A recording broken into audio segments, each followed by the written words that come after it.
À quoi ça sert? Ça veut dire quoi ça? Pourquoi c'est comme ça? C'est où? C'est qui lui? Un jour, une question. C'est quoi la COP 23? Tu te souviens de la COP 21? C'est cette grande conférence sur le climat qui rassemblait la plupart des pays du monde à Paris en 2015. Les pays s'y sont engagés à ce que la température moyenne sur la planète n'augmente pas plus de 2 degrés d'ici la fin du siècle. Mais pourquoi parle-t-on désormais de COP 23?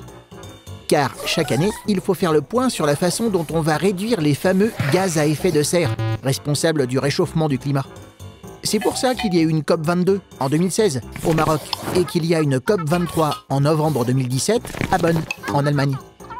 Les pays engagés doivent proposer des actions concrètes pour se débarrasser des énergies polluantes issues du charbon et du pétrole et pour développer les énergies vertes, produites à partir du vent ou du soleil, par exemple. Le plan d'action doit être prêt pour 2020, car il y a urgence. Des hommes sont aujourd'hui directement menacés par le changement climatique. C'est le cas des habitants des milliers d'îles de l'océan Pacifique, comme les îles Fidji. À cause de la fonte de la banquise et des glaciers, on pense que les eaux des océans vont monter d'au moins 40 cm d'ici 2100. Ça paraît peu, mais pour ces îles du Pacifique situées juste au-dessus du niveau de la mer, c'est très inquiétant. Alors, pour faire entendre leur voix, c'est le Premier ministre des îles Fidji qui va présider la COP 23. Tu te poses des questions? Nous, on y répond.